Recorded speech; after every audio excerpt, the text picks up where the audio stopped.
밤은 길고 고요합니다. 그리고 이 고요 속에서 우리는 오래된 문장 하나를 천천히 꺼내 듭니다. 여호와께서 땅 위에 사람 지으셨음을 한탄하사 마음에 근심하시고.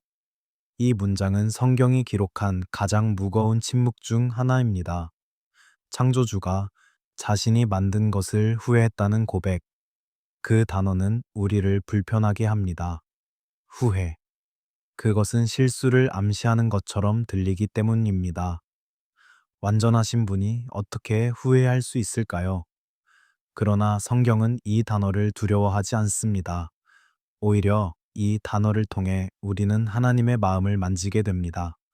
인간의 언어로 신의 비통을 전하는 방식으로. 창세기의 시작을 기억하십니까? 빛이 있으라. 그리고 빛이 있었습니다. 하나님이 보시기에 좋았더라. 그 문장은 7번 반복됩니다. 좋았더라, 좋았더라. 리듬처럼, 숨결처럼 창조의 기쁨이 펼쳐집니다. 땅과 바다가 나뉘고, 식물이 자라나고, 별들이 하늘에 걸리고, 생명이 물과 땅을 채웁니다. 그리고 마침내 사람, 하나님의 형상으로 지음받은 존재, 보시기에 심히 좋았더라. 그러나 지금 창세기 6장에 이르러 그 리듬은 깨집니다. 좋았더라는 말은 사라지고 그 자리에 다른 단어가 들어섭니다. 후회, 근심, 한탄. 무언가가 돌이킬 수 없이 무너졌습니다. 그 시대의 공기는 무겁습니다. 먼지가 낀 평야 위로 경계는 흐릿해지고 도시의 소음은 밤새 잠들지 못합니다. 폭력이 땅에 가득합니다. 부패가 모든 육체를 감쌉니다. 사람들의 마음에서 나오는 생각의 모든 계획이 항상 오직 악할 뿐입니다. 항상 오직. 그 단어들은 예외를 허락하지 않습니다. 창세기 6장은 짧습니다. 놀라울 정도로 짧습니다. 단 몇 구절만으로 본문은 전 지구적 심판의 문턱으로 우리를 데려갑니다. 무슨 일이 있었던 걸까요? 무엇이 세상을 이토록 어둡게 만들었을까요? 본문은 많은 것을 설명하지 않습니다.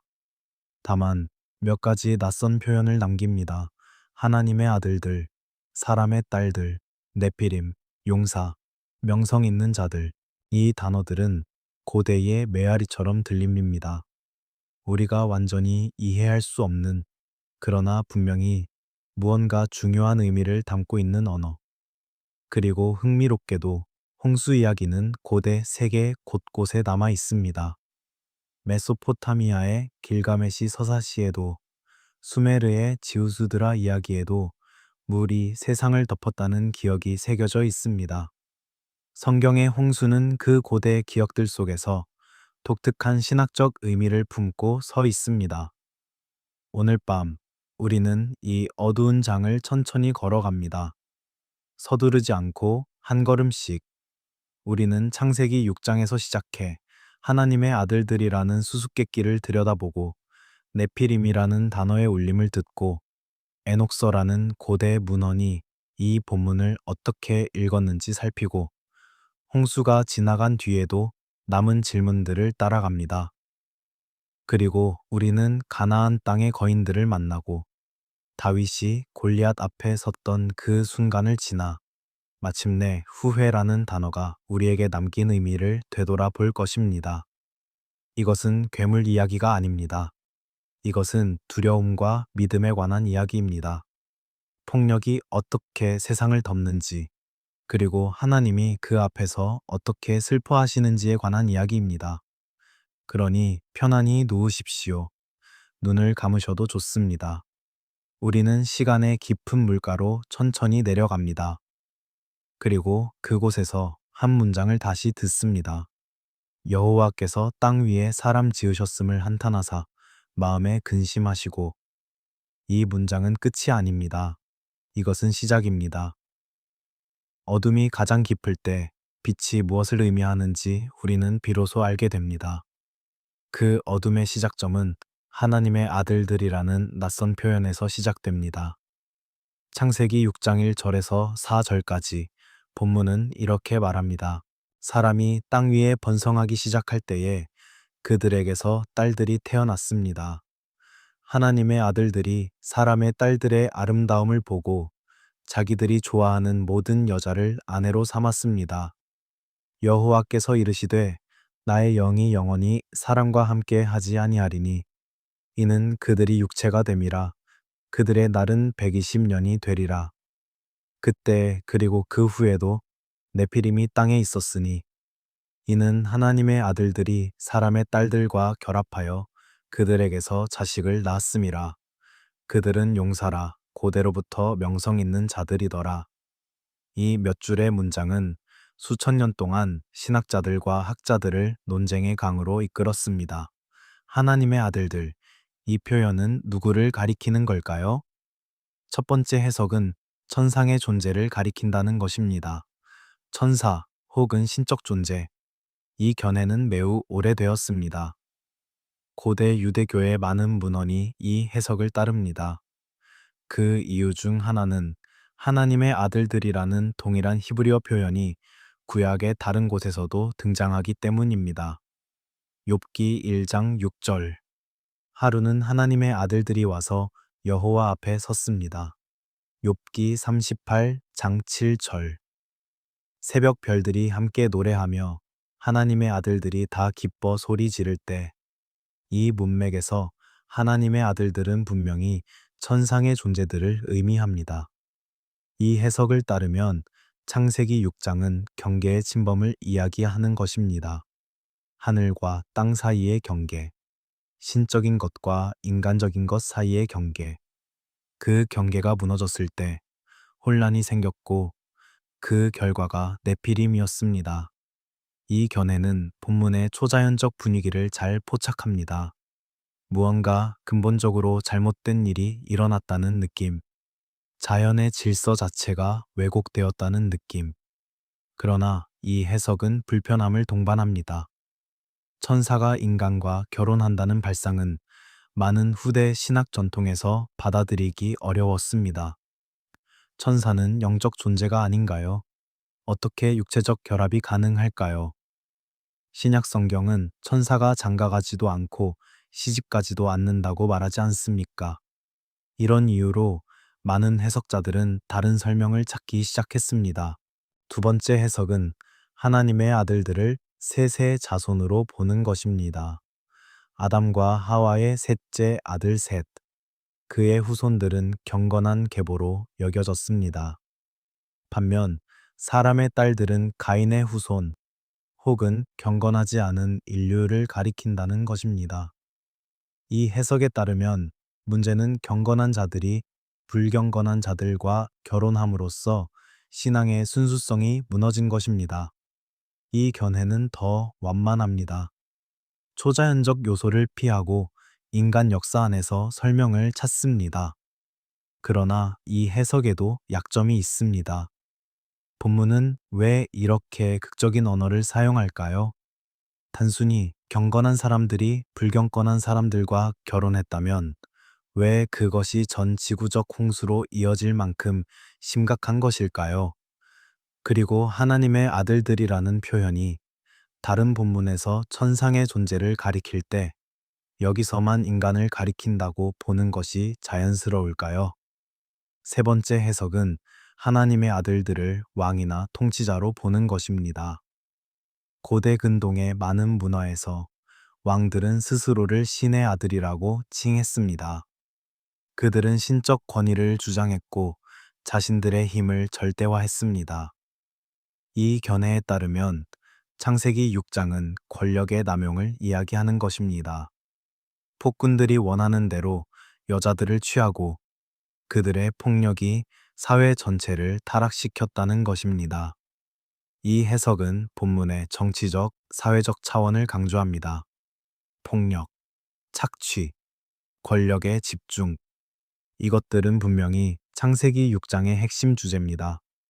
그러나 이 견해 역시 본문의 초자연적 뉘앙스를 충분히 설명하지 못한다는 비판을 받습니다. 세 가지 해석은 세 갈래 길처럼 놓여 있습니다. 달빛 아래 어느 길에도 서늘한 바람이 붑니다.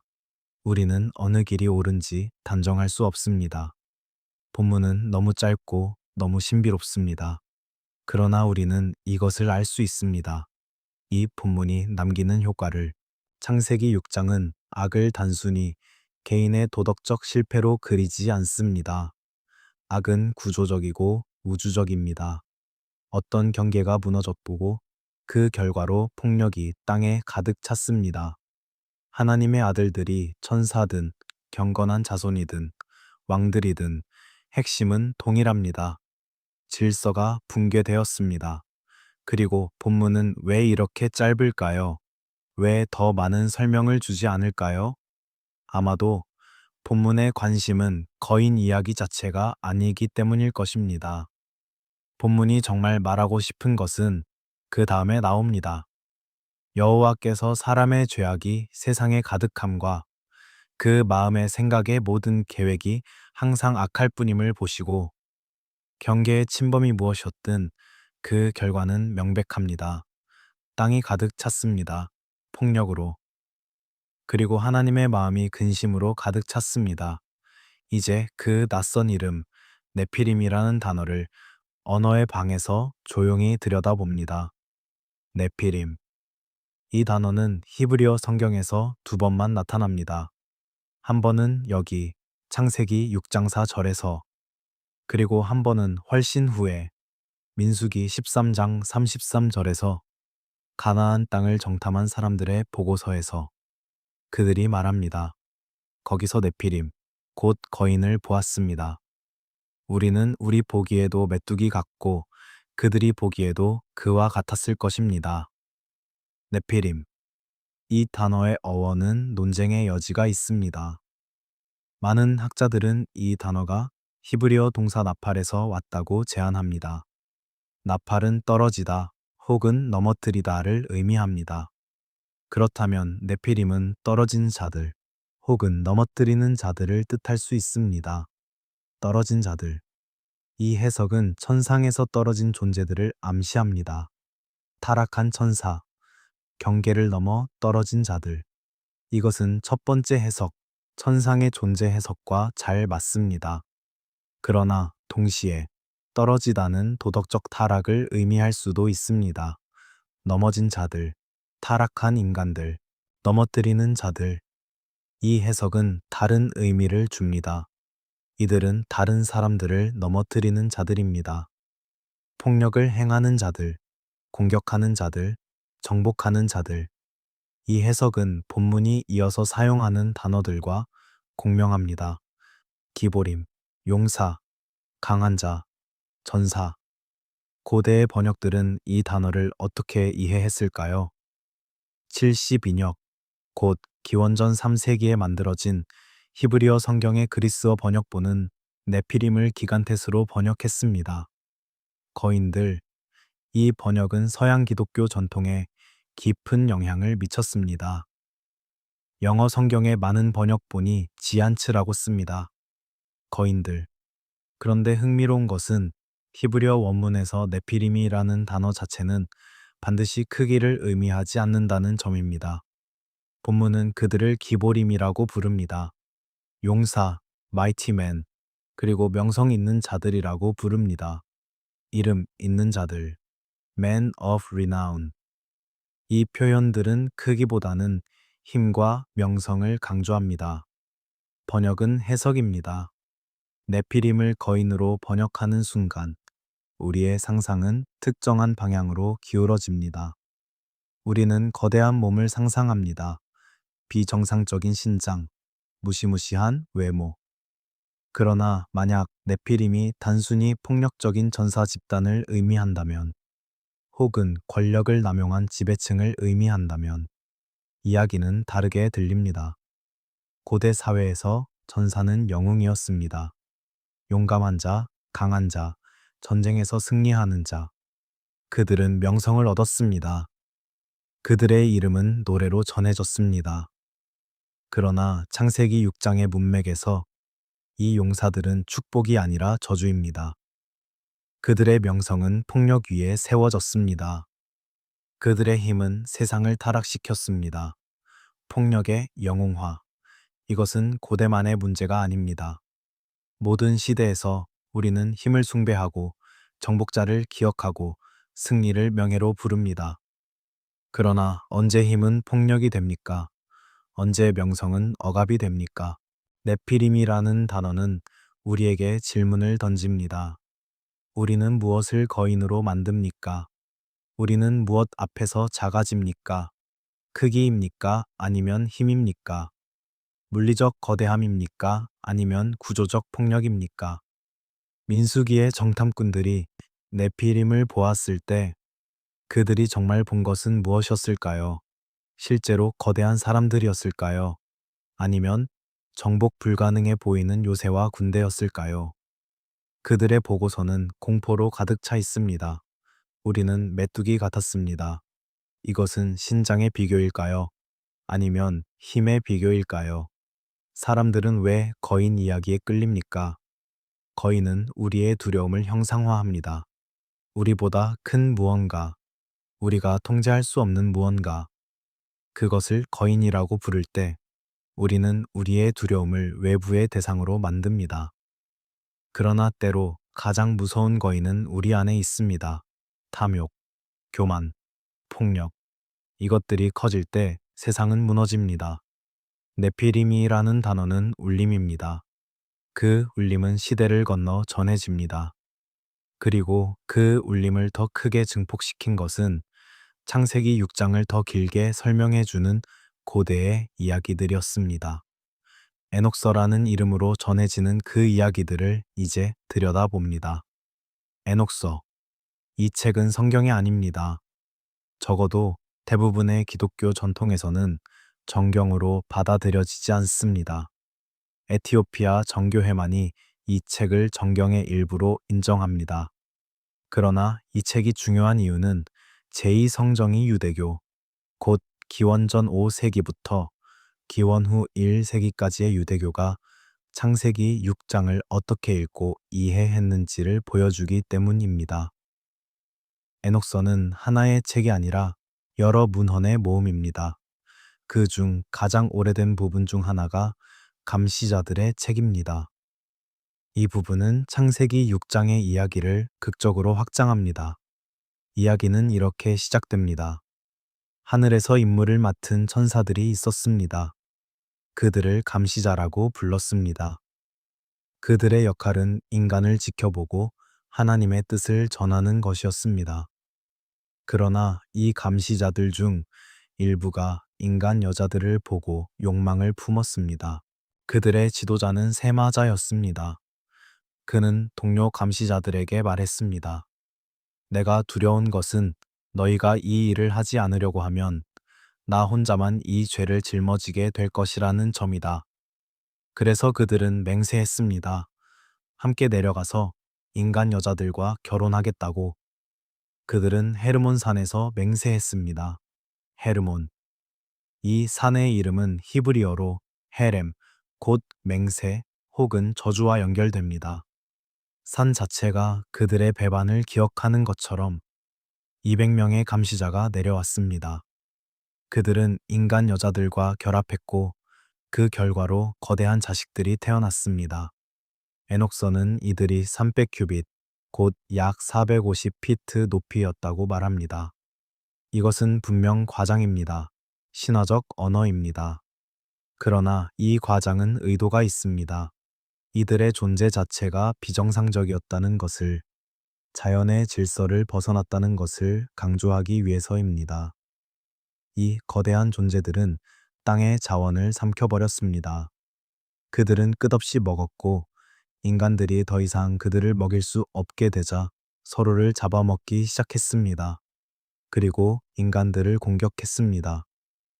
그러나 감시자들이 가르친 것은 단지 육체적 폭력만이 아니었습니다. 에녹서는 금지된 지식의 목록을 제시합니다.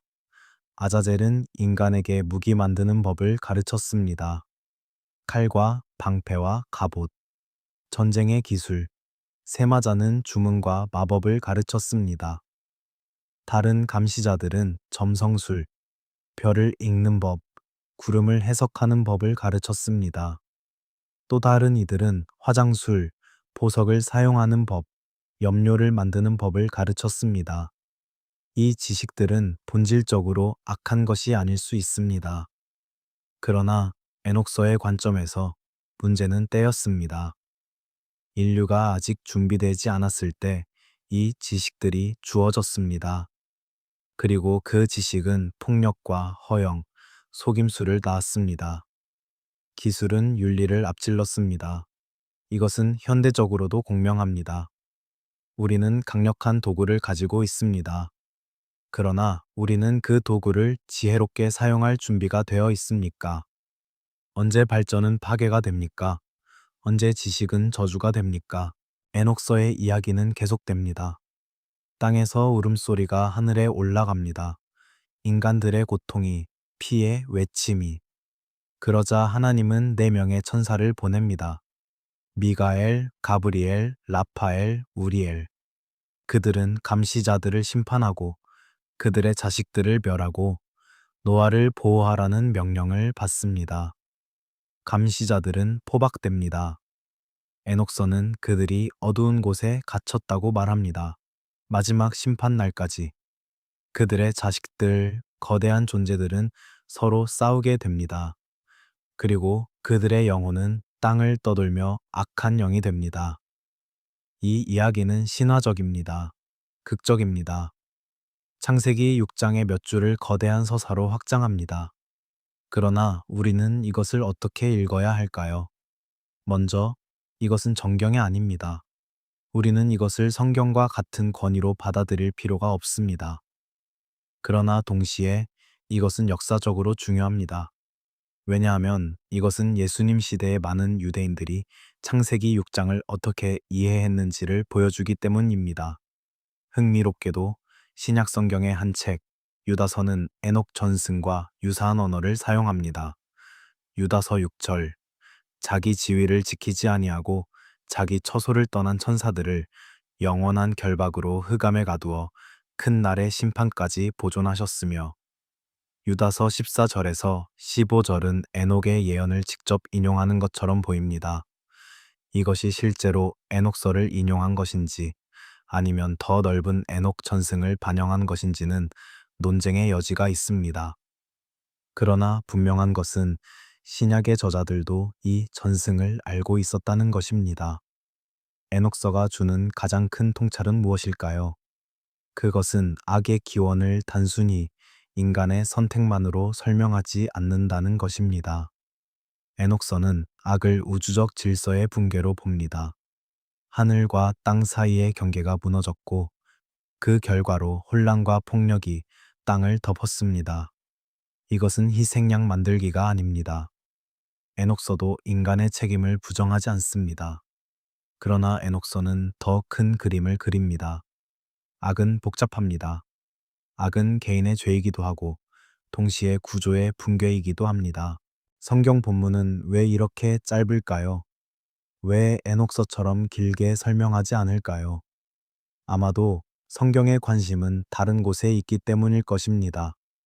성경은 누가 누구와 결혼했는지, 어떤 지식이 전달되었는지, 거인이 얼마나 컸는지에 집중하지 않습니다. 성경이 정말 말하고 싶은 것은 하나입니다. 땅이 가득 찼습니다. 폭력으로. 여호와께서 사람의 죄악이 세상에 가득함과 그 마음의 생각의 모든 계획이 항상 악할 뿐임을 보시고 땅 위에 사람 지으셨음을 한탄하사 마음에 근심하시고.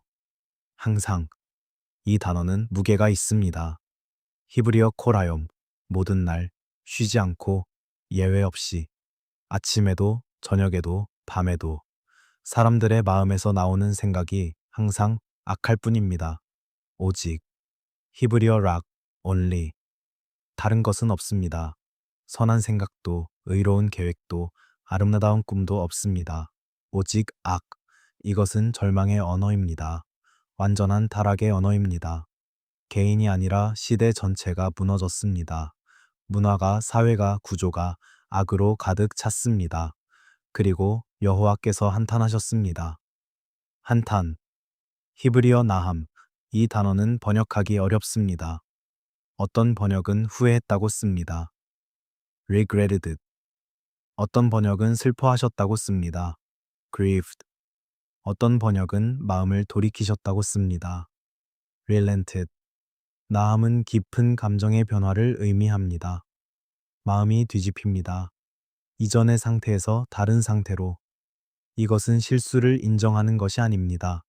이것은 비통입니다. 마음에 근심하시고. 히브리어 아차브. 이 단어는 고통, 슬픔, 상처를 의미합니다. 심장이 찢어지는 것 같은 아픔. 성경은 하나님에게 감정을 부여합니다. 이것은 신인동 형론적 언어입니다. 하나님을 인간처럼 묘사하는 방식. 이것이 문자 그대로 하나님이 후회하신다는 뜻일까요? 완전하신 하나님이 어떻게 후회할 수 있을까요? 신학자들은 이 질문과 씨름해 왔습니다. 어떤 이들은 이것은 인간의 언어로 하나님의 마음을 표현하는 방법일 뿐이라고 말합니다. 하나님은 시간 안에 계시지 않으므로 실제로 후회하시지 않습니다. 그러나 우리가 이해할 수 있도록 성경은 우리의 언어를 사용합니다. 다른 이들은 하나님의 후회를 더 진지하게 받아들입니다. 하나님은 자유를 창조하셨습니다. 인간에게 선택의 여지를 주셨습니다. 그리고 인간이 악을 선택했을 때 하나님은 진정으로 슬퍼하셨습니다. 이것은 하나님의 약함이 아니라 하나님의 사랑입니다. 사랑은 상처받을 수 있습니다. 사랑은 비통할 수 있습니다. 어느 쪽이든 본문이 전하는 정서는 명확합니다. 하나님은 분노하시기 전에 슬퍼하십니다. 심판하시기 전에 근심하십니다. 이것은 무관심한 신이 아닙니다. 이것은 마음이 있는 신입니다. 땅이 가득 찼습니다. 무엇으로? 폭력으로. 히브리어 하마스. 이 단어는 단순한 물리적 폭력을 넘어섭니다. 하마스는 부정의 억압, 착취를 포함합니다. 법의 왜곡, 약자의 학대, 권력의 남용. 창세기 6장 11절. 그때에 온 땅이 하나님 앞에 부패하여 포악이 땅에 가득한지라. 부패. 히브리어 샤하트. 썩다, 망가지다, 왜곡되다. 창조의 질서가 뒤틀렸습니다. 13절. 하나님이 노아에게 이르시되 모든 혈육 있는 자의 포악이 땅에 가득함으로 그 끝날이 내 앞에 이르렀으니 모든 혈육 있는 자. 바사르, 육체. 이것은 인간만을 가리키지 않습니다. 모든 생명, 동물까지. 창조 전체가 타락의 영향을 받았습니다. 이것은 한두 사람의 죄가 아닙니다. 이것은 시스템의 붕괴입니다. 폭력이 일상이 되었습니다. 정의가 사라졌습니다. 자비가 잊혔습니다. 사람들은 서로를 착취하고 억압하고 죽였습니다. 그리고 이것을 명예라고, 명성이라고 불렀습니다. 용사, 이름 있는 자. 어떤 학자들은 여기에 신학적 차원을 더합니다. 그들은 창세기 3장 15절을 기억합니다. 여자의 후손과 뱀의 후손 사이의 적대. 언젠가 여자의 후손이 뱀의 머리를 상할 것이라는 약속. 이것을 메시아 약속의 원형으로 보는 전통이 있습니다. 만약 이 관점을 따른다면 창세기 6장의 타락은 단순히 도덕적 붕괴만이 아닙니다. 이것은 혈통의 위협입니다. 여자의 후손을 보존하려는 계획 자체가 위험에 처했습니다. 모든 육체가 타락했다면 어떻게 거룩한 혈통이 보존될 수 있을까요? 물론 이 해석은 모든 학자가 받아들이는 것은 아닙니다. 본문은 혈통을 직접 언급하지 않습니다. 그러나 이 관점은 홍수의 긴급성을 설명하는 하나의 방식입니다.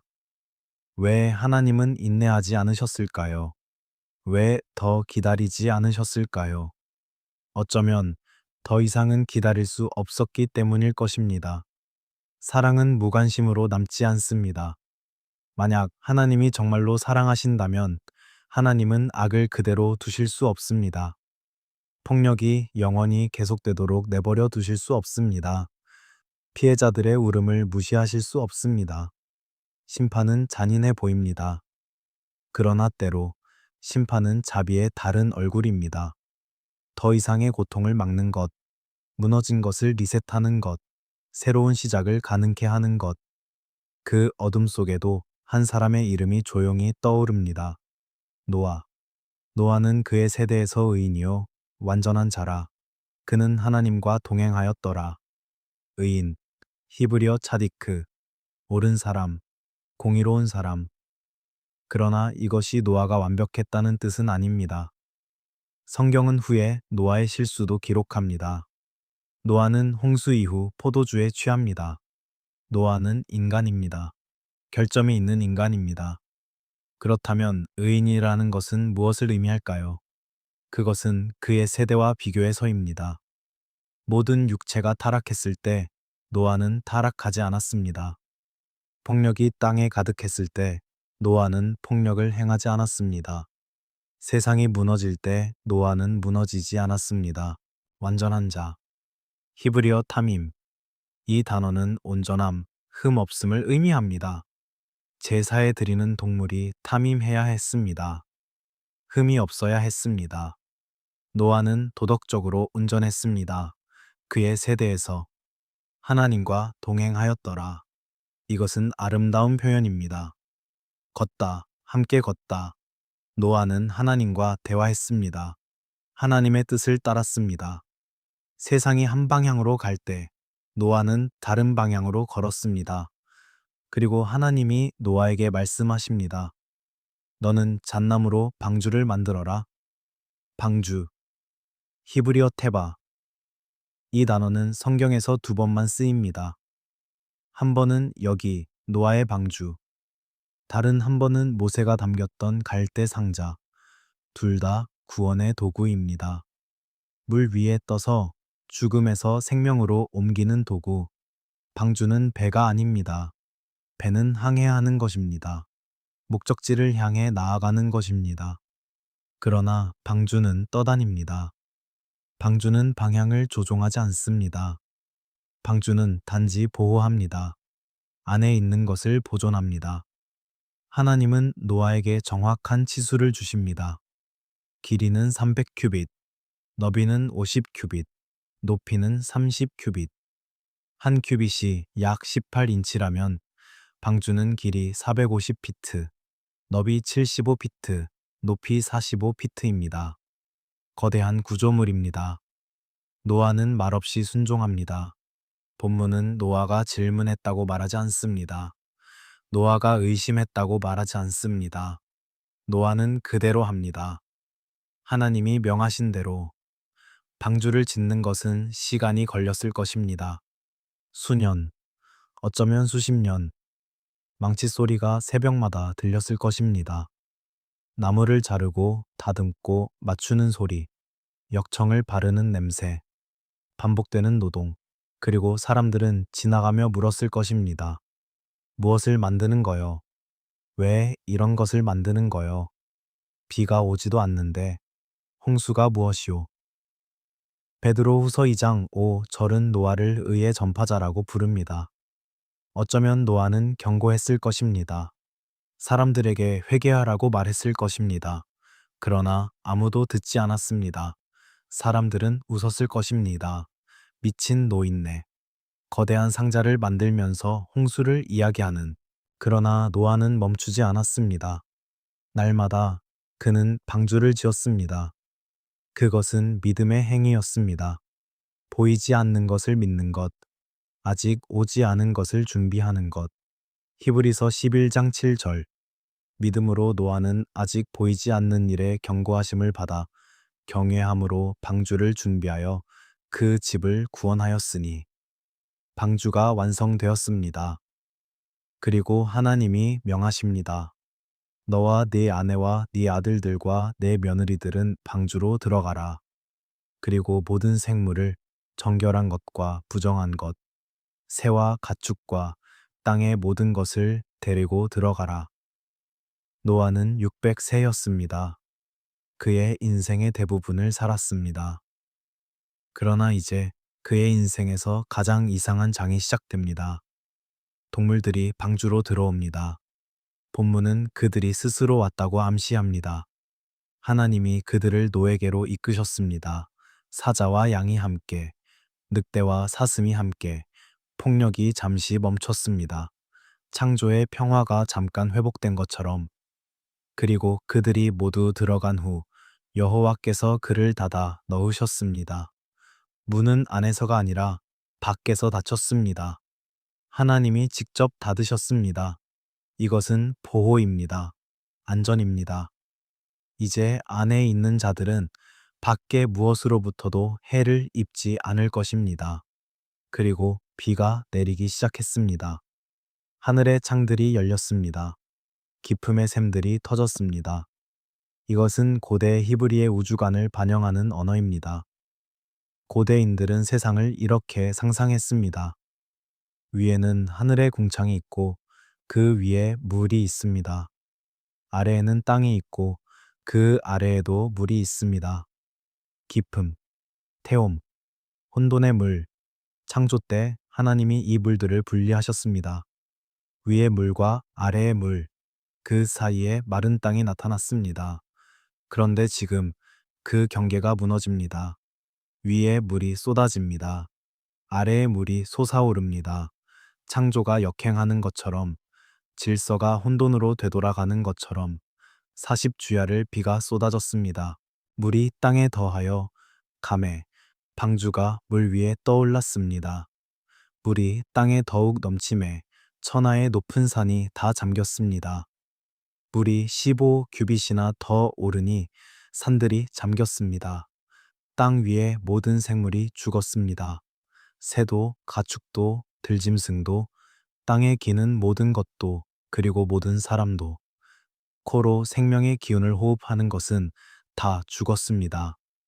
하나님이 땅 위에서 쓸어버리시니 오직 노아와 그와 함께 방주에 있던 자들만 남았습니다. 본문은 죽음을 길게 묘사하지 않습니다. 비명도 절망도 기록하지 않습니다. 다만 고요한 문장으로 다 죽었다. 물이 150일 동안 땅에 넘쳤습니다. 방주 안은 어땠을까요? 어둡습니다. 창문은 하나 위에만 있습니다. 동물들의 소리, 삐걱거리는 나무 소리, 물이 방주를 치는 소리. 노아와 그의 가족은 무엇을 느꼈을까요? 안도, 두려움, 슬픔. 그들은 살아남았습니다. 그러나 그들이 알던 모든 사람은 사라졌습니다. 친구들, 이웃들, 친척들. 모두. 이것은 구원입니다. 그러나 이것은 슬픈 구원입니다. 그리고 하나님이 노아를 기억하셨습니다. 기억하다, 히브리어 자카르. 이것은 단순히 잊지 않았다는 뜻이 아닙니다. 이것은 행동하다는 뜻입니다. 돌보다, 개입하다. 하나님이 바람을 땅 위에 불게 하시니 물이 줄어들기 시작했습니다. 기품의 샘과 하늘의 창이 막혔습니다. 비가 그쳤습니다. 물이 점점 줄어들었습니다. 150일 만에 방주가 아라랏 산에 머물렀습니다. 노아는 까마귀를 내보냈습니다. 까마귀는 물이 거치기까지 왕래하였습니다. 노아는 비둘기를 내보냈습니다. 비둘기가 발 붙일 곳을 찾지 못하고 돌아왔습니다. 이래 후 노아는 다시 비둘기를 내보냈습니다. 저녁 때에 비둘기가 돌아왔는데 부리에 감람나무 새 잎사귀가 있었습니다. 노아는 알았습니다. 물이 줄어들었다는 것을. 또 이래 후 노아는 비둘기를 내보냈습니다. 비둘기가 다시 돌아오지 않았습니다. 노아가 방주 뚜껑을 열고 본즉 땅 겉면에 물이 걷혔습니다. 1년하고 열흘 만에 하나님이 노아에게 말씀하셨습니다. 너는 내 아내와 네 아들들과 내 며느리들과 함께 방주에서 나오라. 너와 함께한 모든 혈육 있는 생물을 다 이끌고 나와서 땅에 생육하고 번성하게 하라. 노아가 나왔습니다. 그의 가족이 나왔습니다. 모든 동물이 나왔습니다. 노아는 제단을 쌓았습니다. 정결한 짐승과 새 중에서 번제를 드렸습니다.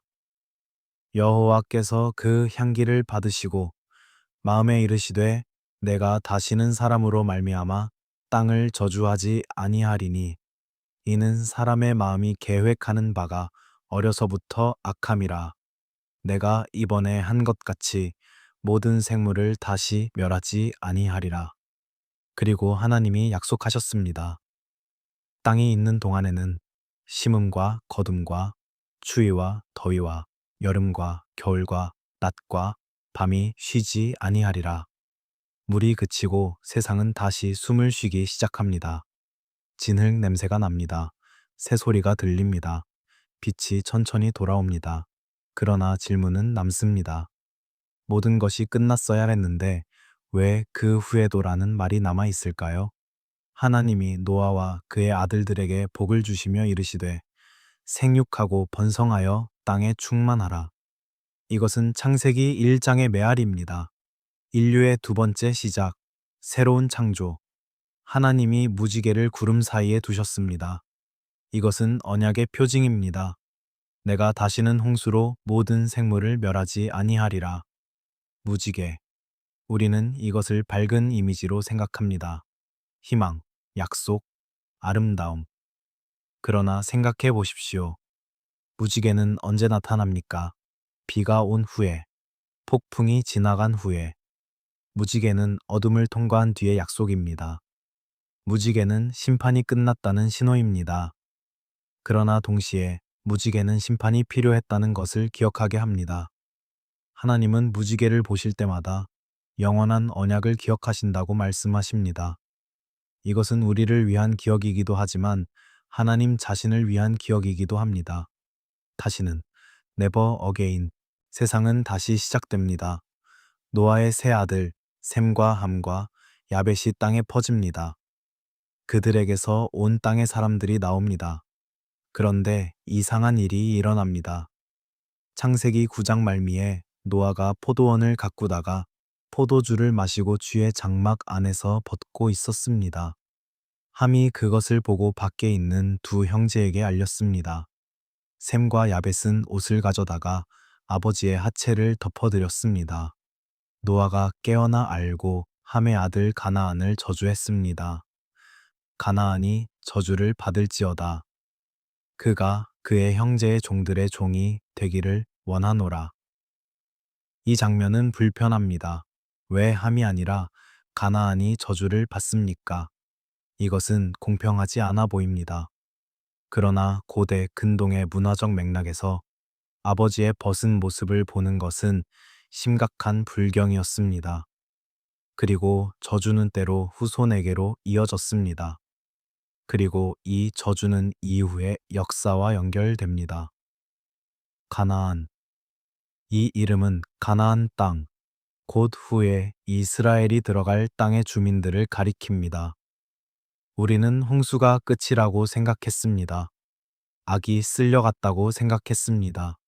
세상이 새로워졌다고 생각했습니다. 그런데 악은 다시 나타납니다. 빠르게. 노아 자신도 실수합니다. 노아의 가족 안에도 분열이 생깁니다. 저주가 선포됩니다. 그리고 본문은 우리를 다시 네피림으로 데려갑니다. 민수기 13장. 이스라엘 백성이 애굽에서 나온 후 40년 가까이 광야를 떠돌았습니다. 이제 그들은 약속의 땅 가나안의 경계에 서 있습니다. 모세는 12명의 정탐꾼을 보냅니다. 땅을 살피고 오라고. 40일 후 그들이 돌아옵니다. 그들은 거대한 포도송이를 가져옵니다. 땅은 정말로 젖과 꿀이 흐르는 땅입니다. 그러나 거기 사는 백성은 강하고 성읍은 견고하고 심이 큽니다. 거기서 우리가 아낙 자손을 보았습니다. 아낙 자손, 거인들, 그리고 10명의 정탐꾼이 말합니다. 우리는 올라가서 그들을 치지 못하겠습니다. 그들은 우리보다 강합니다. 그 땅은 거주민을 삼키는 땅입니다. 거기서 본 모든 백성은 신장이 장대한 자들입니다.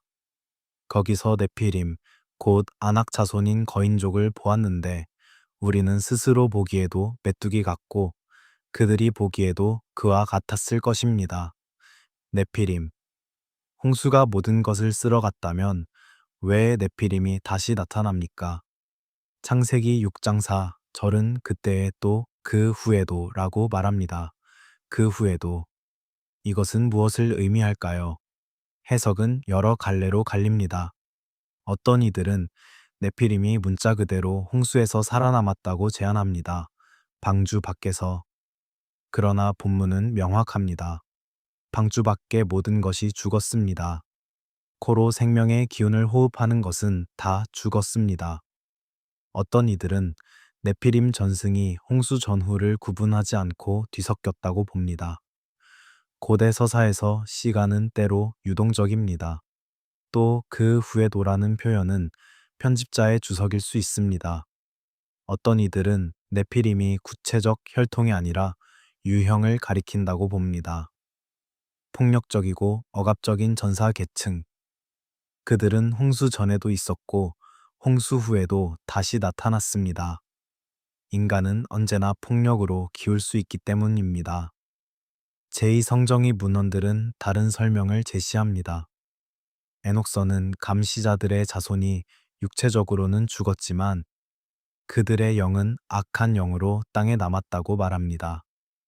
그리고 일부 문헌은 홍수 후에 다른 천사들이 또다시 침범했다고 암시합니다.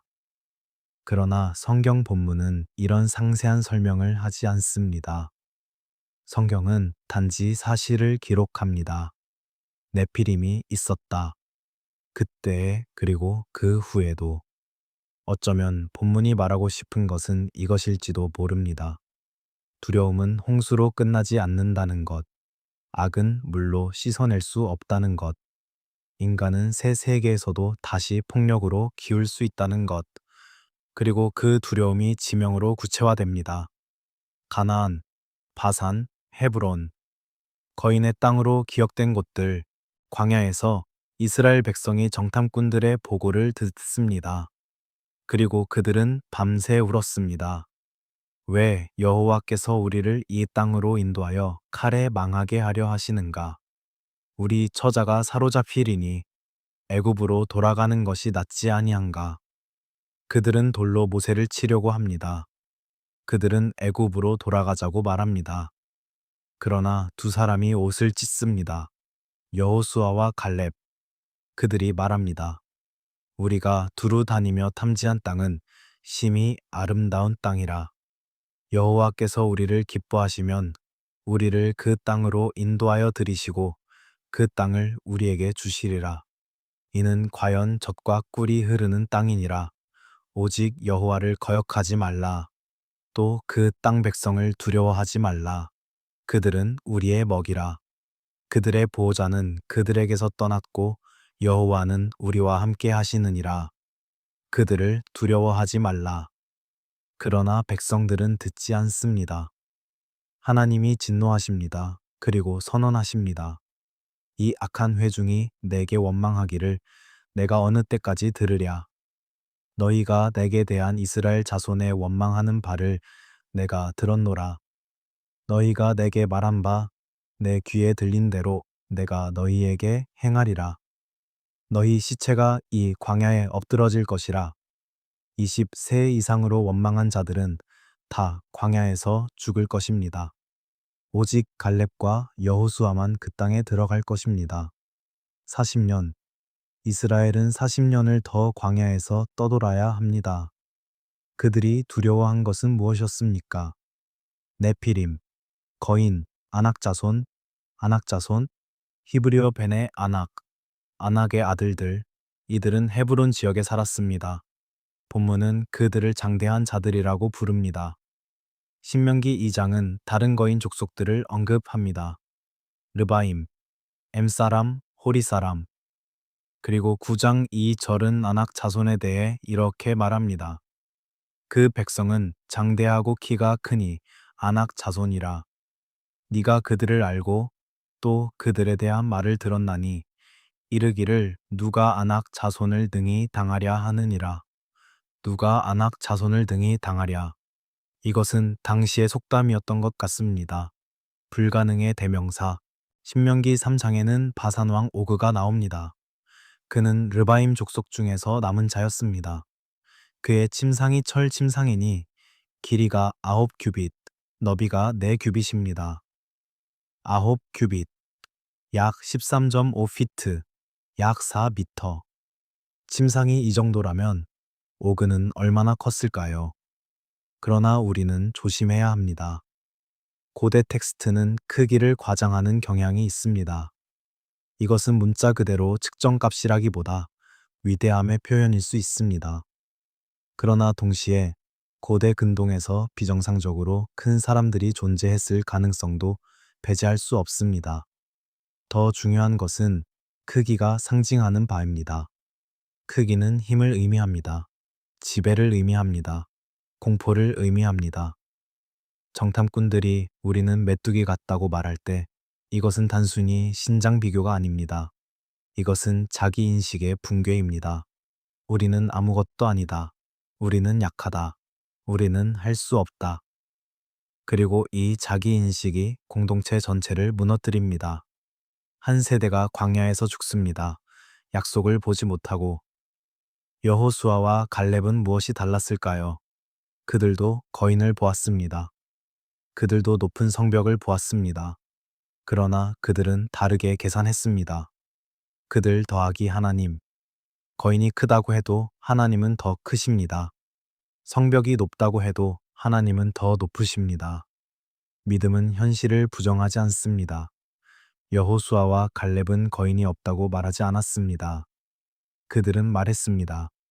거인이 있다. 그러나 하나님이 우리와 함께 하신다. 40년이 지나고 새 세대가 일어납니다. 그들은 요단강을 건넙니다. 여호수아의 인도 아래 그들은 가나안 땅으로 들어갑니다. 여호수아 11장. 여호수아가 아낙 자손을 산지와 헤브론과 드빌과 아납과 유다 온 산지와 이스라엘 온 산지에서 멸절하고 그들의 성급까지 진멸하였으니 이스라엘 자손의 땅 안에는 아낙 자손이 하나도 남음이 없고 가사와 가드와 아스도세만 남았더라. 가드, 이 이름을 기억하십시오. 아낙 자손이 대부분 멸절되었습니다. 그러나 몇몇 도시에 남았습니다. 가사, 아스돗, 그리고 가드. 세월이 흘러 한 도시의 이름이 남습니다. 가드. 그곳에서 한 사람의 이름이 바람처럼 전해집니다. 골리앗. 블레셋 사람 골리앗이 가드에서 나왔습니다. 그의 키는 6규빗 한 뼘, 약 2.9m입니다. 그는 노투구를 쓰고 비늘 갑옷을 입었는데 그 무게가 5,000세겔, 약 57kg입니다. 다리에는 놋 각반을 쳤고 어깨 사이에는 놋 단창을 메었습니다. 창자루는 배틀채 같고 창날은 철 600세겔, 약 6.8kg입니다. 방패 든 자가 그 앞에서 행합니다. 그가 40일 동안 아침 저녁으로 이스라엘 진영 앞에 나와서 외칩니다. 너희가 어찌하여 나와서 전열을 벌이느냐? 나는 블레셋 사람이 아니며 너희는 사울의 신하가 아니냐? 너희는 한 사람을 택하여 내게로 내려보내라. 그가 나와 싸워 이기면 우리가 너희 종이 되겠고 내가 그를 이기면 너희가 우리 종이 되어 우리를 섬길 것이니라. 내가 오늘 이스라엘의 군대를 모욕하였으니 한 사람을 보내어 나와 더불어 싸우게 하라.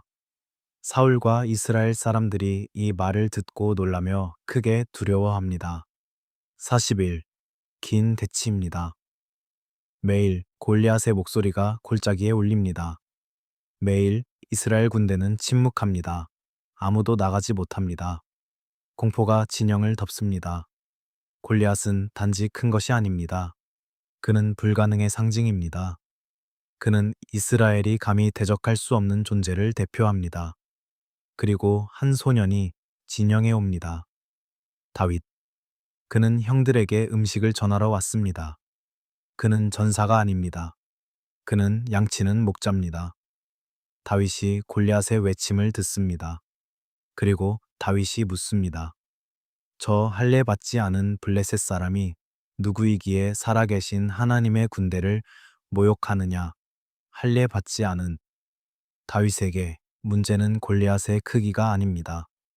문제는 골리앗이 하나님과 언약 관계에 있지 않다는 것입니다. 할례는 언약의 표입니다. 골리앗은 그 언약 밖에 있습니다.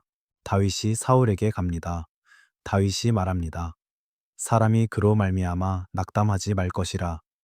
주의 종이 가서 저 블레셋 사람과 싸우리이다. 사울이 말합니다. 네가 가서 저 블레셋 사람과 싸울 수 없으리니 너는 소년이요 그는 어려서부터 용사임이니라. 그러나 다윗이 답합니다.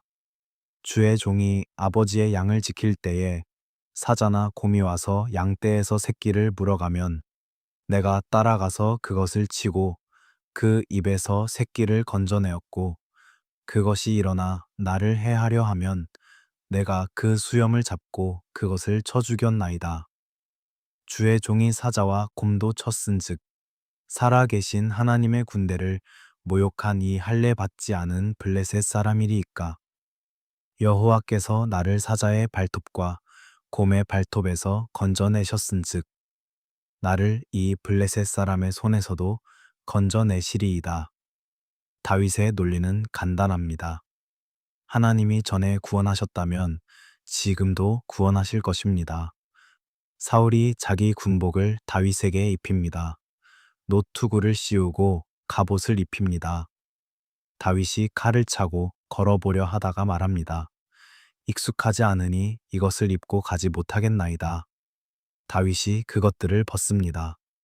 다윗이 손에 막대기를 가지고 시내에서 매끄러운 돌 5을 골라 자기 목자의 제구인 주머니에 넣습니다.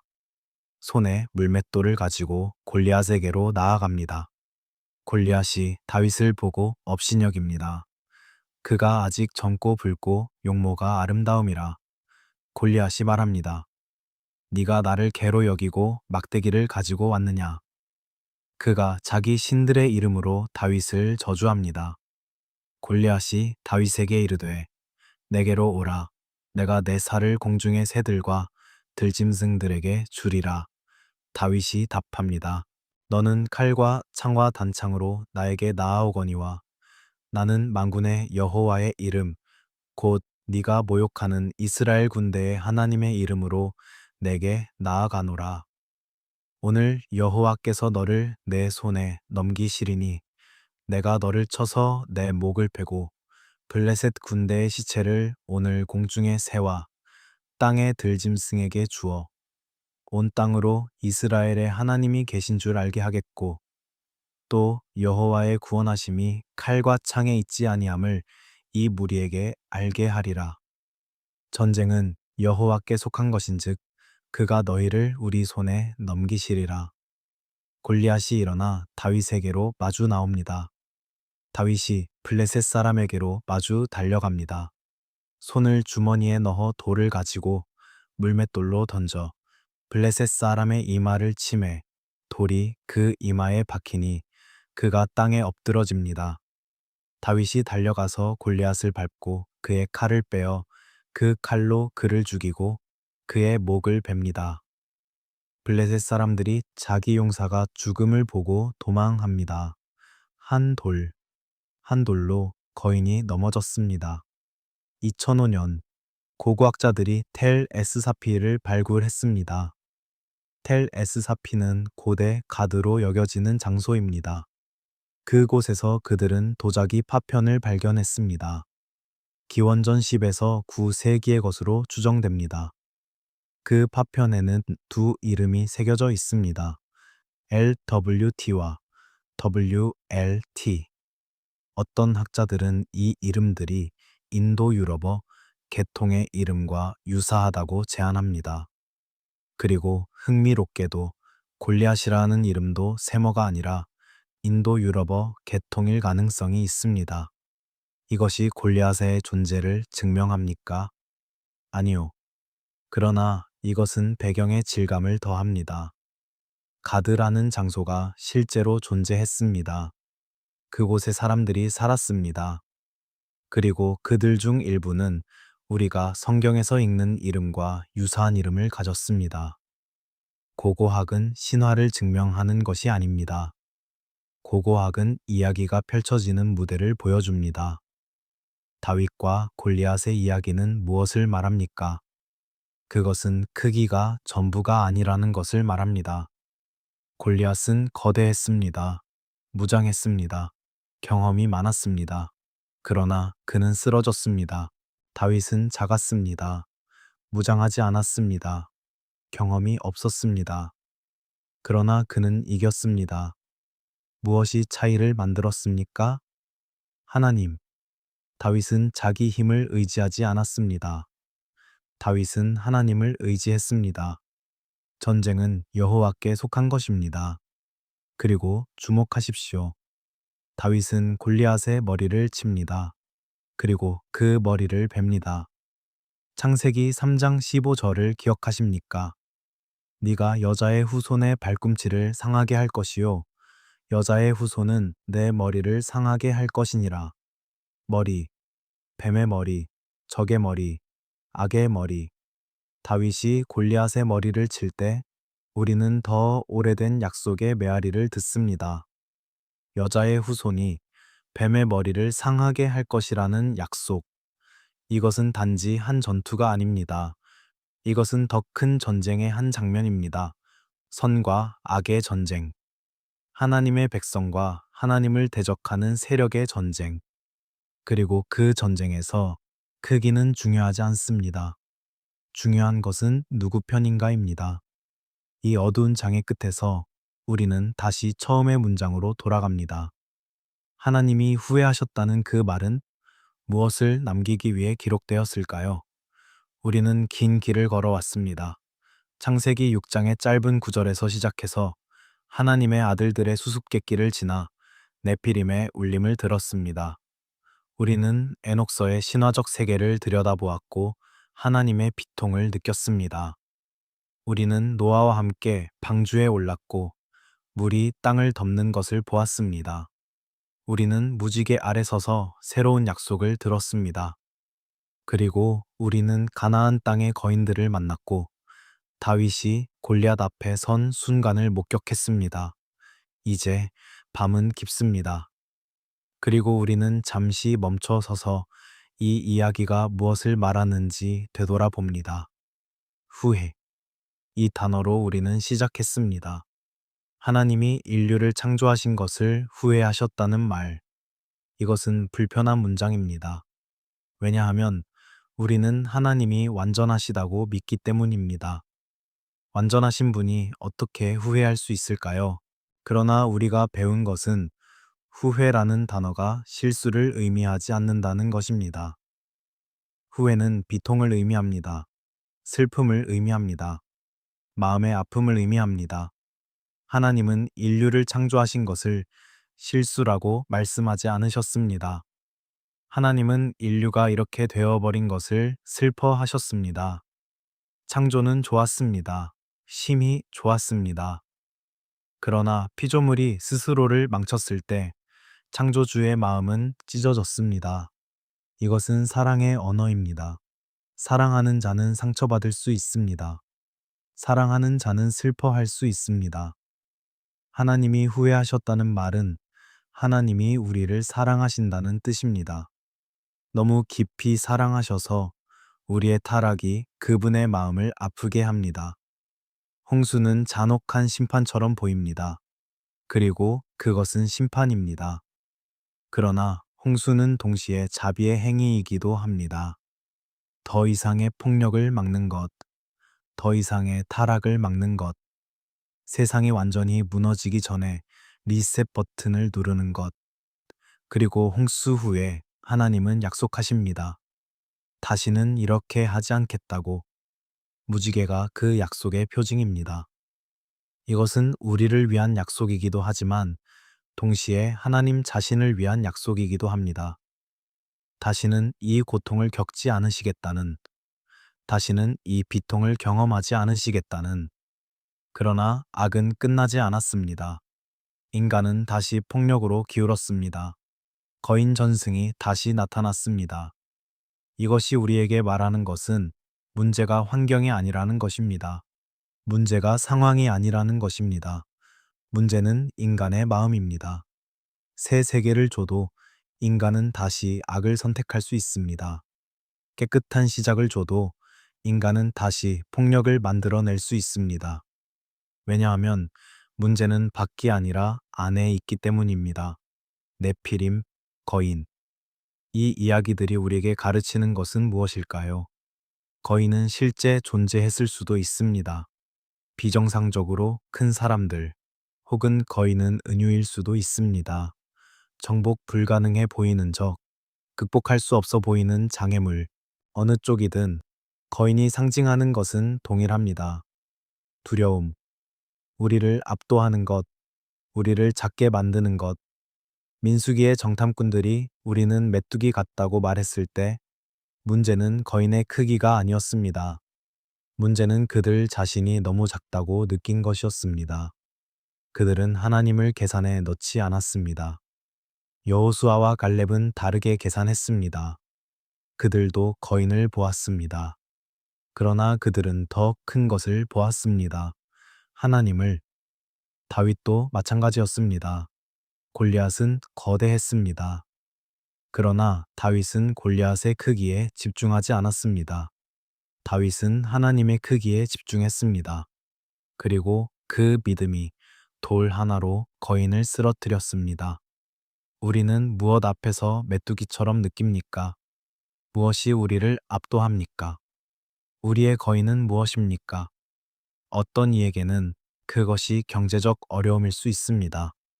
어떤 이에게는 그것이 관계의 파탄일 수 있습니다.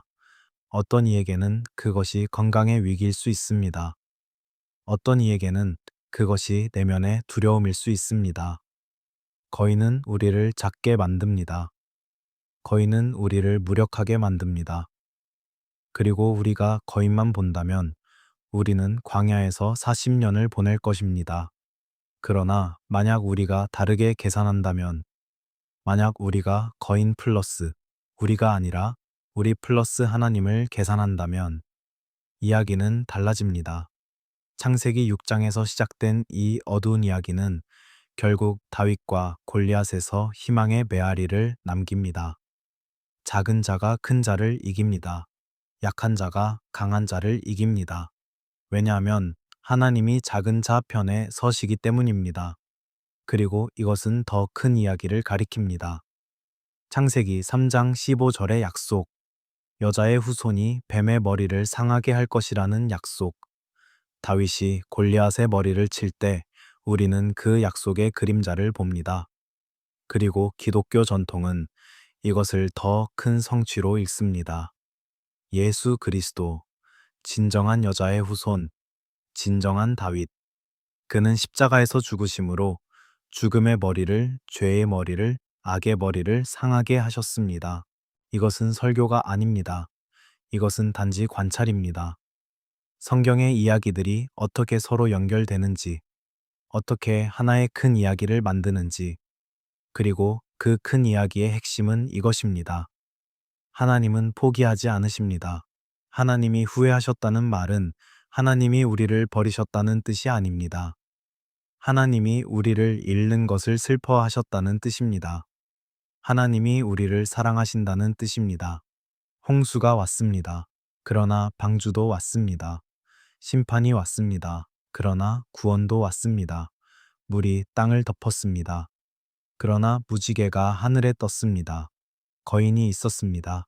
그러나 믿음도 있었습니다. 골리앗이 섰습니다. 그러나 다윗도 섰습니다. 그리고 오늘 밤 우리가 이 이야기를 듣는 이유는 우리도 우리의 거인 앞에 서 있기 때문입니다. 우리도 우리의 두려움과 씨름하고 있기 때문입니다. 그러나 이 이야기가 우리에게 속삭입니다. 크기가 전부가 아니라고, 보이는 것이 전부가 아니라고. 전쟁은 여호와께 속한 것입니다. 그리고 여호와는 작은 자의 편입니다. 밤은 이제 아주 고요합니다. 우리는 시간의 깊은 물가에서 천천히 돌아옵니다. 홍수 뒤의 무지개처럼, 비가 그친 뒤의 흙냄새처럼 조용한 새벽빛이 우리를 맞이합니다. 이 이야기는 끝났습니다. 그러나 동시에 이 이야기는 계속됩니다. 왜냐하면 우리 각자의 삶에서 이 이야기는 여전히 쓰여지고 있기 때문입니다. 당신이 오늘 밤 이 이야기와 함께 잠들 수 있기를 바랍니다. 두려움 속에서가 아니라 평안 속에서, 거인이 당신을 압도하도록 내버려 두지 말고 당신보다 더 큰 분이 당신과 함께 하신다는 것을 기억하면서 하나님이 후회하셨다는 말은 우리를 포기하셨다는 뜻이 아니라 우리를 잃는 것을 슬퍼하셨다는 뜻일지도 모릅니다. 그리고 그 슬픔 때문에 하나님은 방주를 준비하셨고 무지개를 주셨고 다윗을 보내셨고 마침내 더 큰 구원을 이루셨습니다. 우리의 채널을 함께 해주셔서 감사합니다. 만약 오늘 밤 이 이야기가 당신에게 의미가 있었다면 구독 버튼을 눌러주시고 후원을 통해 이 채널을 지원해 주신다면 우리는 더 많은 역사 속 이야기들을, 더 깊은 밤의 이야기들을 여러분과 함께 나눌 수 있을 것입니다. 다음 밤에는 홍수 이후의 세계가 어떻게 다시 폭력으로 기울었는가를, 바벨탑의 이야기를, 그리고 아브라함의 부름을 천천히 걸어가 보겠습니다. 밤은 길고 고요합니다. 그리고 이 고요 속에서 우리는 오래된 문장 하나를 천천히 꺼내듭니다. 여호와께서 땅 위에 사람 지으셨음을 한탄하사 마음에 근심하시고. 이 문장은 성경이 기록한 가장 무거운 침묵 중 하나입니다. 창조주가 자신이 만든 것을 후회했다는 고백. 그 단어는 우리를 불편하게 합니다. 후회. 그것은 실수를 암시하는 것처럼 들리기 때문입니다. 완전하신 분이 어떻게 후회할 수 있을까요? 그러나 성경은 이 단어를 두려워하지 않습니다. 오히려 이 단어를 통해 우리는 하나님의 마음을 만지게 됩니다. 인간의 언어로 신의 비통을 전하는 방식으로. 창세기의 시작을 기억하십니까? 빛이 있으라. 그리고 빛이 있었습니다. 하나님이 보시기에 좋았더라. 그 문장은 7번 반복됩니다. 좋았더라, 좋았더라. 리듬처럼, 숨결처럼 창조의 기쁨이 펼쳐집니다. 땅과 바다가 나뉘고 식물이 자라나고 별들이 하늘에 걸리고 생명이 물과 땅을 채웁니다. 그리고 마침내 사람, 하나님의 형상으로 지음받은 존재, 보시기에 심히 좋았더라. 그러나 지금 창세기 6장에 이르러 그 리듬은 깨집니다. 좋았더라는 말은 사라지고 그 자리에 다른 단어가 들어섭니다. 후회, 근심, 한탄. 무언가가 돌이킬 수 없이 무너졌습니다. 그 시대의 공기는 무겁습니다. 먼지가 낀 평야 위로 경계는 흐릿해지고 도시의 소음은 밤새 잠들지 못합니다. 폭력이 땅에 가득합니다. 부패가 모든 육체를 감쌉니다. 사람들의 마음에서 나오는 생각의 모든 계획이 항상 오직 악할 뿐입니다. 항상, 오직. 그 단어들은 예외를 허락하지 않습니다. 창세기 6장은 짧습니다. 놀라울 정도로 짧습니다. 단 몇 구절만으로 본문은 전 지구적 심판의 문턱으로 우리를 데려갑니다. 무슨 일이 있었던 걸까요? 무엇이 세상을 이토록 어둡게 만들었을까요? 본문은 많은 것을 설명하지 않습니다. 다만 몇 가지 낯선 표현을 남깁니다. 하나님의 아들들, 사람의 딸들, 네피림, 용사, 명성 있는 자들. 이 단어들은 고대의 메아리처럼 들립니다. 우리가 완전히 이해할 수 없는, 그러나 분명히 무언가 중요한 의미를 담고 있는 언어. 그리고 흥미롭게도 홍수 이야기는 고대 세계 곳곳에 남아 있습니다. 메소포타미아의 길가메시 서사시에도, 수메르의 지우스드라 이야기에도 물이 세상을 덮었다는 기억이 새겨져 있습니다. 성경의 홍수는 그 고대 기억들 속에서 독특한 신학적 의미를 품고 서 있습니다. 오늘 밤 우리는 이 어두운 장을 천천히 걸어갑니다. 서두르지 않고 한 걸음씩. 우리는 창세기 6장에서 시작해 하나님의 아들들이라는 수수께끼를 들여다보고 네피림이라는 단어의 울림을 듣고 에녹서라는 고대 문헌이 이 본문을 어떻게 읽었는지 살피고 경계가 무너지는 순간의 의미를 묵상하고 홍수의 기억이 고대 세계에 어떻게 남았는지 확인하고 홍수가 지나간 뒤에도 남은 질문들을 따라갑니다. 그리고 우리는 가나안 땅의 거인들을 만나고 두려움이 지리가 되는 순간을 지나 해석의 역사를 살피고 다윗이 골리앗 앞에 섰던 그 순간을 목격하고 마침내 후회라는 단어가 우리에게 남긴 경고를 되돌아볼 것입니다. 이것은 괴물 이야기가 아닙니다. 이것은 두려움과 믿음에 관한 이야기입니다. 폭력이 어떻게 세상을 덮는지, 그리고 하나님이 그 앞에서 어떻게 슬퍼하시는지에 관한 이야기입니다. 그러니 편안히 누우십시오. 눈을 감으셔도 좋습니다. 우리는 시간의 깊은 물가로 천천히 내려갑니다. 그리고 그곳에서 한 문장을 다시 듣습니다. 여호와께서 땅 위에 사람 지으셨음을 한탄하사 마음에 근심하시고. 이 문장은 끝이 아닙니다.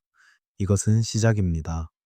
어둠이 가장 깊을 때 빛이 무엇을 의미하는지 우리는 비로소 알게 됩니다. 그 어둠의 시작점은 하나님의 아들들이라는 낯선 표현에서 시작됩니다. 창세기 6장 1절에서 4절까지 본문은 이렇게 말합니다. 사람이 땅 위에 번성하기 시작할 때에 그들에게서 딸들이 태어났습니다. 하나님의 아들들이 사람의 딸들의 아름다움을 보고 자기들이 좋아하는 모든 여자를 아내로 삼았습니다. 여호와께서 이르시되 나의 영이 영원히 사람과 함께하지 아니하리니 이는 그들이 육체가 됨이라. 그들의 날은 120년이 되리라. 그때에 그리고 그 후에도 네피림이 땅에 있었으니 이는 하나님의 아들들이 사람의 딸들과 결합하여 그들에게서 자식을 낳았음이라. 그들은 용사라 고대로부터 명성 있는 자들이더라. 이 몇 줄의 문장은 수천 년 동안 신학자들과 학자들을 논쟁의 강으로 이끌었습니다. 하나님의 아들들. 이 표현은 누구를 가리키는 걸까요? 첫 번째 해석은 천상의 존재를 가리킨다는 것입니다. 천사 혹은 신적 존재. 이 견해는 매우 오래되었습니다. 고대 유대교의 많은 문헌이 이 해석을 따릅니다. 그 이유 중 하나는 하나님의 아들들이라는 동일한 히브리어 표현이 구약의 다른 곳에서도 등장하기 때문입니다. 욥기 1장 6절. 하루는 하나님의 아들들이 와서 여호와 앞에 섰습니다. 욥기 38장 7절. 새벽 별들이 함께 노래하며 하나님의 아들들이 다 기뻐 소리 지를 때. 이 문맥에서 하나님의 아들들은 분명히 천상의 존재들을 의미합니다. 이 해석을 따르면 창세기 6장은 경계의 침범을 이야기하는 것입니다. 하늘과 땅 사이의 경계, 신적인 것과 인간적인 것 사이의 경계. 그 경계가 무너졌을 때 혼란이 생겼고 그 결과가 네피림이었습니다. 이 견해는 본문의 초자연적 분위기를 잘 포착합니다. 무언가 근본적으로 잘못된 일이 일어났다는 느낌, 자연의 질서 자체가 왜곡되었다는 느낌. 그러나 이 해석은 불편함을 동반합니다. 천사가 인간과 결혼한다는 발상은 많은 후대 신학 전통에서 받아들이기 어려웠습니다. 천사는 영적 존재가 아닌가요? 어떻게 육체적 결합이 가능할까요? 신약 성경은 천사가 장가가지도 않고 시집가지도 않는다고 말하지 않습니까? 이런 이유로 많은 해석자들은 다른 설명을 찾기 시작했습니다. 두 번째 해석은 하나님의 아들들을 셋의 자손으로 보는 것입니다. 아담과 하와의 셋째 아들 셋, 그의 후손들은 경건한 계보로 여겨졌습니다. 반면 사람의 딸들은 가인의 후손 혹은 경건하지 않은 인류를 가리킨다는 것입니다. 이 해석에 따르면 그 문제는 경건한 자들이 불경건한 자들과 결혼함으로써 신앙의 순수성이 무너진 것입니다. 이 견해는 더 완만합니다. 초자연적 요소를 피하고 인간 역사 안에서 설명을 찾습니다. 그러나 이 해석에도 약점이 있습니다. 본문은 왜 이렇게 극적인 언어를 사용할까요? 단순히 경건한 사람들이 불경건한 사람들과 결혼했다면 왜 그것이 전 지구적 홍수로 이어질 만큼 심각한 것일까요? 그리고 하나님의 아들들이라는 표현이 다른 본문에서 천상의 존재를 가리킬 때 여기서만 인간을 가리킨다고 보는 것이 자연스러울까요? 세 번째 해석은 하나님의 아들들을 왕이나 통치자로 보는 것입니다. 고대 근동의 많은 문화에서 왕들은 스스로를 신의 아들이라고 칭했습니다. 그들은 신적 권위를 주장했고 자신들의 힘을 절대화했습니다. 이 견해에 따르면 창세기 6장은 권력의 남용을 이야기하는 것입니다. 폭군들이 원하는 대로 여자들을 취하고 그들의 폭력이 사회 전체를 타락시켰다는 것입니다. 이 해석은 본문의 정치적, 사회적 차원을 강조합니다. 폭력, 착취, 권력의 집중. 이것들은 분명히 창세기 6장의 핵심 주제입니다.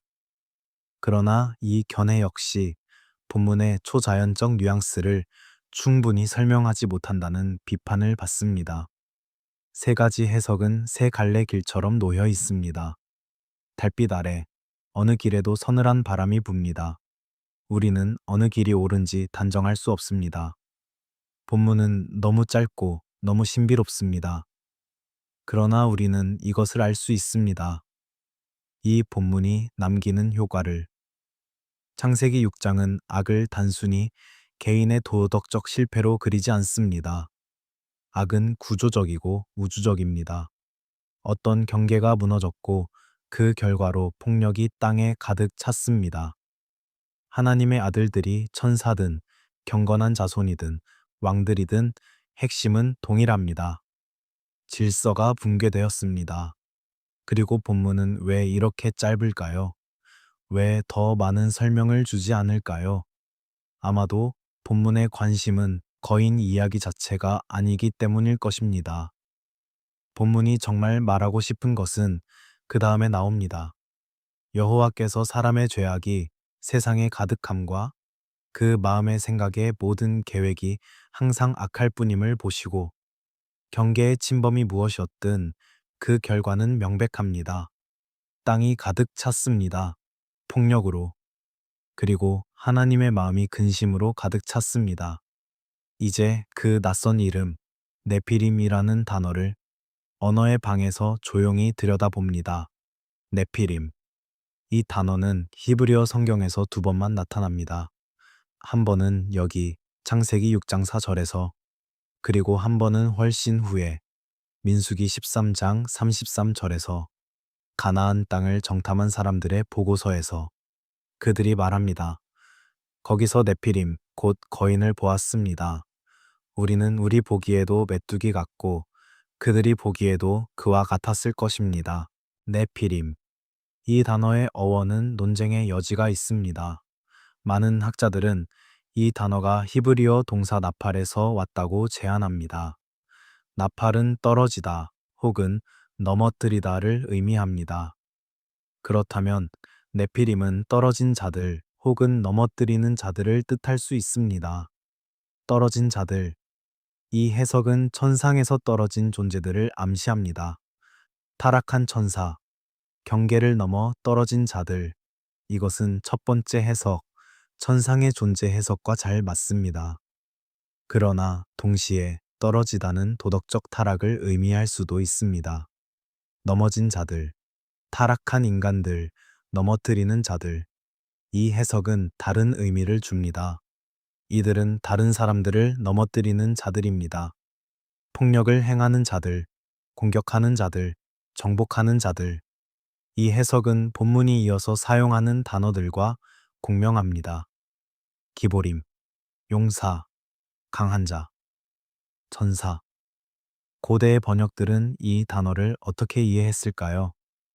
70인역, 곧 기원전 3세기에 만들어진 히브리어 성경의 그리스어 번역본은 네피림을 기간테스로 번역했습니다.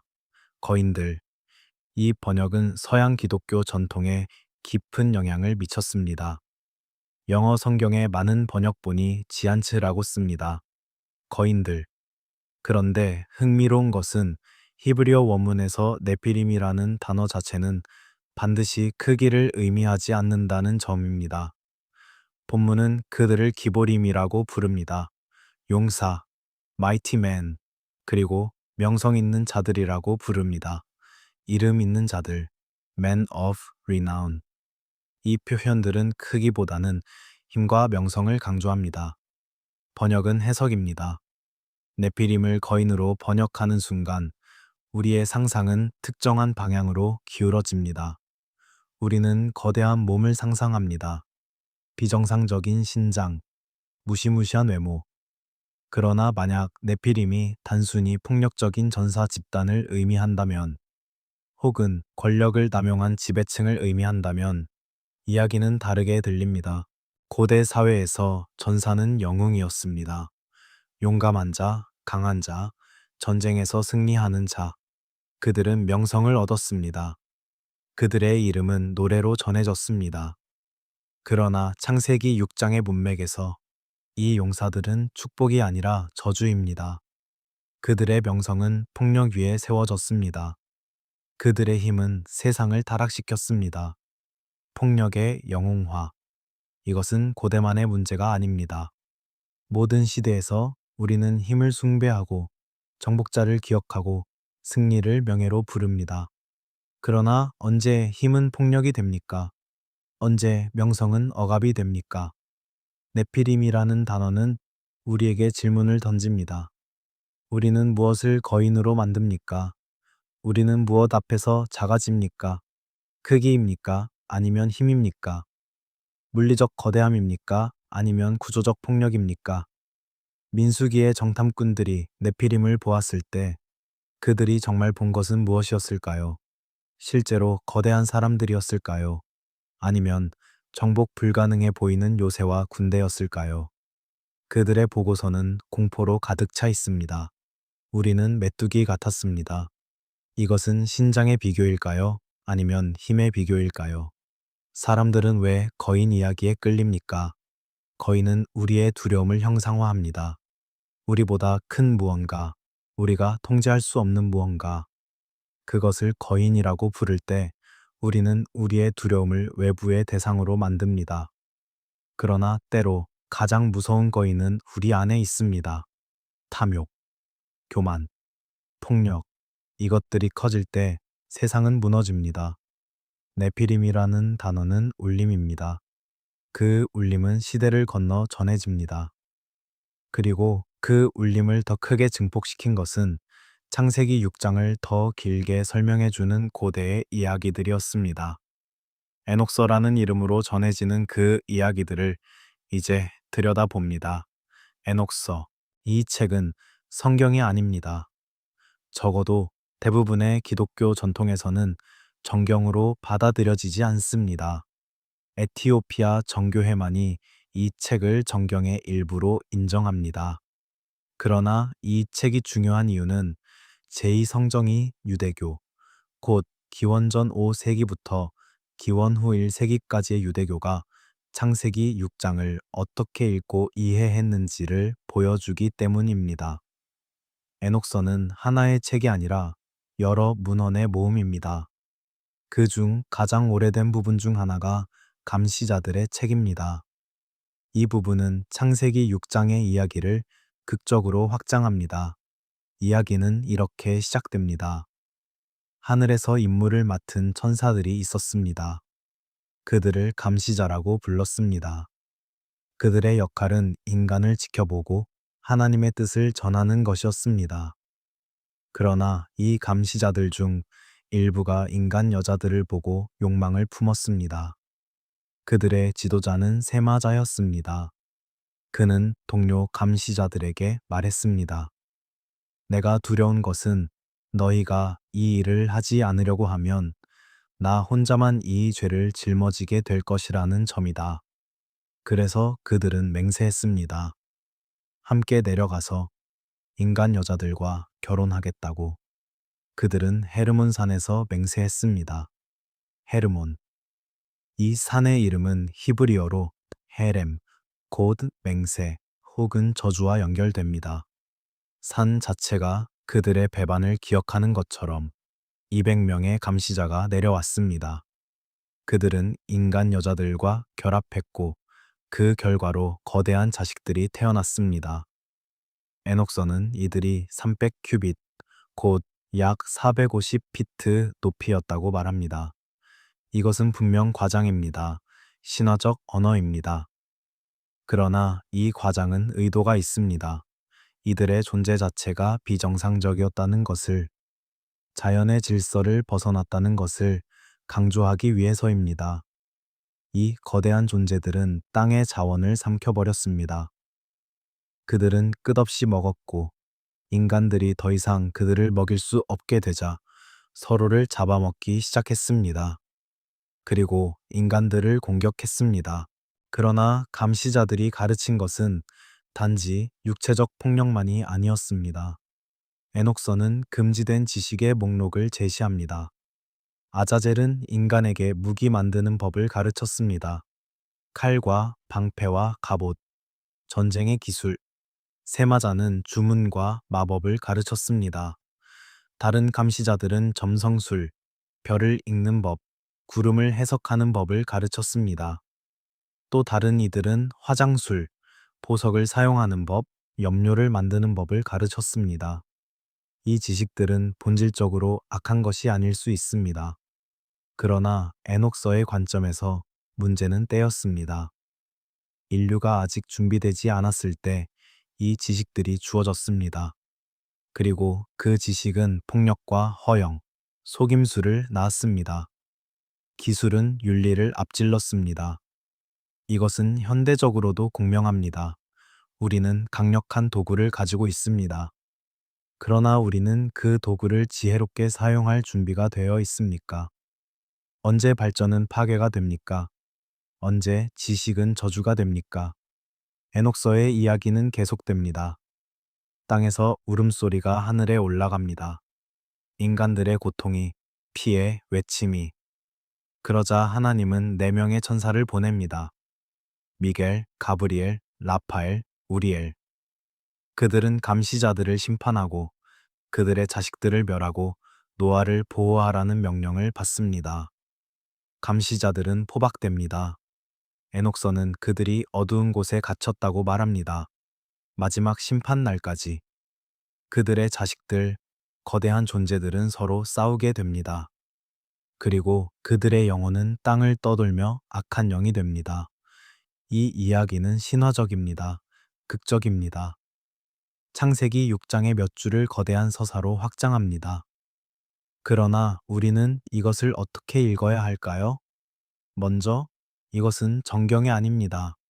우리는 이것을 성경과 같은 권위로 받아들일 필요가 없습니다. 그러나 동시에 이것은 역사적으로 중요합니다. 왜냐하면 이것은 예수님 시대의 많은 유대인들이 창세기 6장을 어떻게 이해했는지를 보여주기 때문입니다. 흥미롭게도 신약 성경의 한 책, 유다서는 에녹 전승과 유사한 언어를 사용합니다. 유다서 6절. 자기 지위를 지키지 아니하고 자기 처소를 떠난 천사들을 영원한 결박으로 흑암에 가두어 큰 날의 심판까지 보존하셨으며, 유다서 14절에서 15절은 에녹의 예언을 직접 인용하는 것처럼 보입니다. 이것이 실제로 에녹서를 인용한 것인지 아니면 더 넓은 에녹 전승을 반영한 것인지는 논쟁의 여지가 있습니다. 그러나 분명한 것은 신약의 저자들도 이 전승을 알고 있었다는 것입니다. 에녹서가 주는 가장 큰 통찰은 무엇일까요? 그것은 악의 기원을 단순히 인간의 선택만으로 설명하지 않는다는 것입니다. 에녹서는 악을 우주적 질서의 붕괴로 봅니다. 하늘과 땅 사이의 경계가 무너졌고 그 결과로 혼란과 폭력이 땅을 덮었습니다. 이것은 희생양 만들기가 아닙니다. 에녹서도 인간의 책임을 부정하지 않습니다. 그러나 에녹서는 더 큰 그림을 그립니다. 악은 복잡합니다. 악은 개인의 죄이기도 하고 동시에 구조의 붕괴이기도 합니다. 성경 본문은 왜 이렇게 짧을까요? 왜 에녹서처럼 길게 설명하지 않을까요? 아마도 성경의 관심은 다른 곳에 있기 때문일 것입니다. 성경은 누가 누구와 결혼했는지, 어떤 지식이 전달되었는지, 거인이 얼마나 컸는지에 집중하지 않습니다. 성경이 정말 말하고 싶은 것은 하나입니다. 땅이 가득 찼습니다. 폭력으로. 그리고 그 폭력이 시작된 자리는 경계가 무너진 자리였습니다.